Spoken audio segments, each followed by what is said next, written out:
Welcome to Asia Television News. I am Emanuela Akwaya. First, the headlines. Transportation Minister resigns to join governorship race. Again, Senate approves Tinubu'S loan request. Fuel marketers to halt lifting of petroleum products over price increase. Now the news in detail. President Bola Ahmed Tinubu has appointed Senator Dr. Ibrahim Ida as chairman of the Corporate Affairs Commission and nominated 7 people to fill vacant commissioner positions at the National Population Commission. Ida holds an MSc in Banking and Finance from the University of Ibadan 1983 and an LLB from the University of Abuja 2003. Before being elected to the Senate in 2017 to represent Katsina Central, he served as the Commissioner of Finance for Katsina State and as the Permanent Secretary of the Federal Civil Service. The 7 people nominated as Federal Commissioners to represent their respective states in the National Population Commission are Kolawole Oladipopo Alabi, Ekiti State; Naziru Mauazu, Zamfara State; Usman Abubakar Tuga, Bauchi State; Dr. Isaka Alada Yahaya, Kwara State; Professor Sadiq Isa Rada, Katsina State; Suleiman Umar, Jigawa State; and Honorable Chiso Abdullahi Datijo, Sokoto State. The appointments, which complement other federal commissioners already sworn in, are subject to confirmation by the National Assembly. In a series of far-reaching fiscal decisions on Tuesday, the Senate approved the $6 billion external borrowing request by President Bola Tinubu, passed the 68.3 trillion naira 2026 appropriation bill, and extended the implementation of the 2025 capital budget to June 30th, signaling an aggressive push to sustain infrastructure spending and stabilize public finances. The upper chamber, presided by Senate President Godswill Akpabio, granted expedited approval for the loan request shortly after receiving formal communication from the president. The package includes $5 billion from Abu Dhabi Bank for budget deficit financing and debt servicing, alongside a $1 billion facility from UK Export Finance through Citibank London, targeted at rehabilitating critical port infrastructure. The approval followed the adoption of a report presented by Senator Aliyu Wamaku, chairman of the Senate Committee on Local and Foreign Debts, underscoring the legislature's backing of the executive's borrowing strategy amid widening fiscal gaps. 2 representative members Tuesday defected to Action People's Party (APP), boosting the party's rank as the House of Representatives.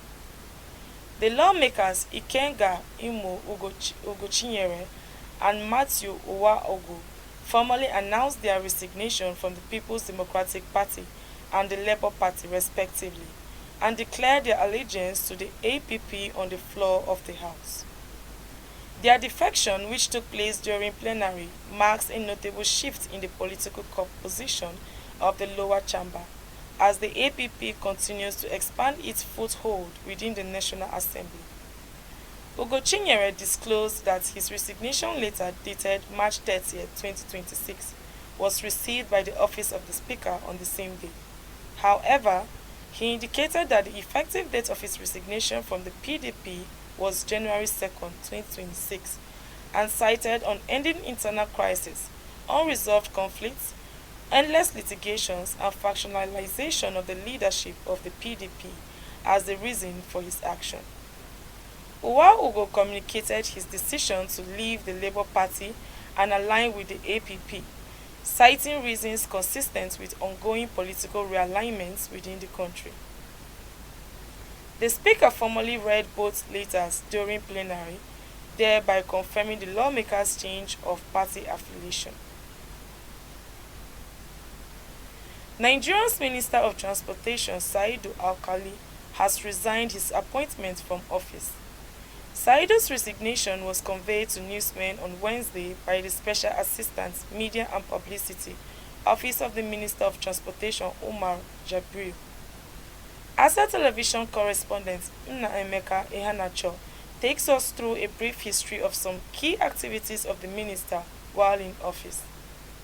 Appointed on August 16, 2023 by President Bola Tinubu, Senator Saidu Alkali assumed office on August 22 after his inauguration alongside other ministers. The minister hit the ground running with the inspection of some ongoing projects, especially the controversial Kano Maradi Railway and the University of Transportation Daura, which began operations under his watch. The essence of the inspection is to see by myself with a team from the Ministry of Transportation, engineers from the Railway Corporation, the consultant and the contractors, so that we ensure compliance in terms of time and in terms of specification. So when I came, I made a very beautiful edifice, but unfortunately only a vice chancellor was appointed.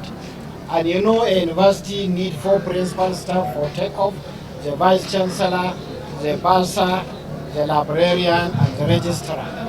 From project inspections to exploring the possibility of running the train transportation system with a combination of gas and diesel, otherwise known as retrofitting, on the Abuja-Kaduna Rail Corridor. 70% component of the LNG, as against the 70% that was used on diesel.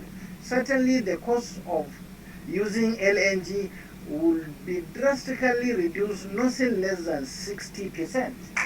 At various occasions, the ministry under Alkali engaged stakeholders on ways of improving the sector. For example, the deployment of gas-powered high-capacity buses within Nigeria's capital expected to be replicated across the country.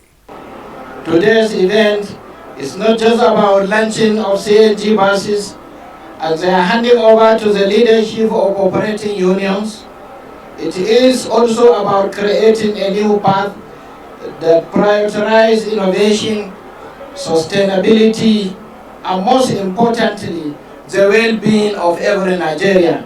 Back to the rail subsector, and under Saidu Alkali's watch, a Kaduna-bound train derailed within the Asham station. From what I have seen, I also want to commend the Managing Director, NRC, and his team, because they are on site, you can see, day and night, trying to restore normalcy after the incident has occurred. While many see his reign as Nigeria's transportation minister as eventful, others consider it as less effective, with many areas of coverage left unattended to. What is, however, sure at this point is that Saidu Alkali has complied with President Bola Tinubu's directive that appointees under his leadership with political ambitions should forfeit their offices before March 31. Alkali, according to the statement from his former office, indicates that he has intention to run for the governorship position in Gombe State. Meanwhile, Yusuf Tuga and Adelabu, who were in charge of foreign affairs and power ministries, had earlier tendered their resignation. Nnemeka Iheanacho for Asset Television News. Appointed. Asset TV will be back after the short break. Stay tuned. Mom, 20,000 naira for that video game I told you about. 20,000? Yeah. So that just give you money? Yeah, but I need more for this new release. My hands are busy. Go ahead, send it yourself. 20,000, okay? Facial verification. What the? Forgot to mention, your dad taught me how to set it up in order to avoid sending large sum of money accidentally. Come on. You think you can assault me the way you studied with your dad? You are lucky I'm always sending it.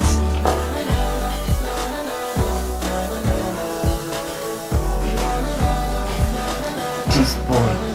With OPay's large transaction shield, your face is the only access. OPay, beyond banking. Welcome back from the break.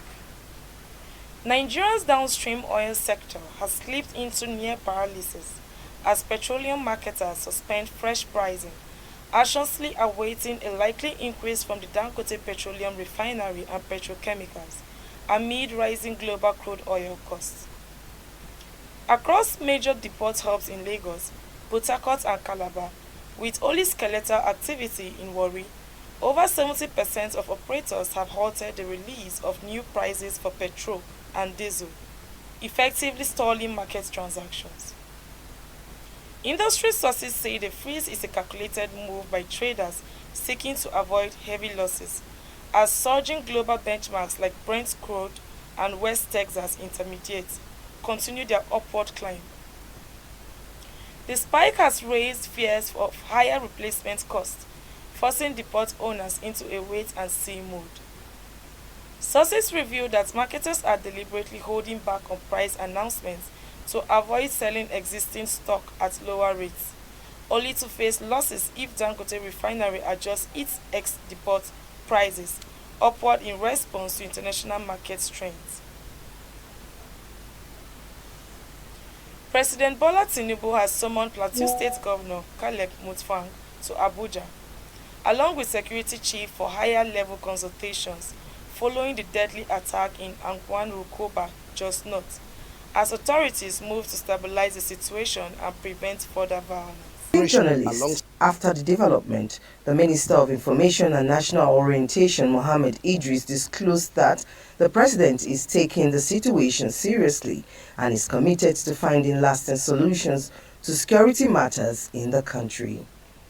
He noted that security agencies had already responded swiftly to the incident with troops deployed under Operation Enduring Peace into the affected areas and launching search and clearance operations to track down the perpetrators. Idris added that the outcome of the meeting between the president and Governor Mutfwang will be made public in due course, stressing that the federal government remains resolute in its commitment to safeguarding lives and property.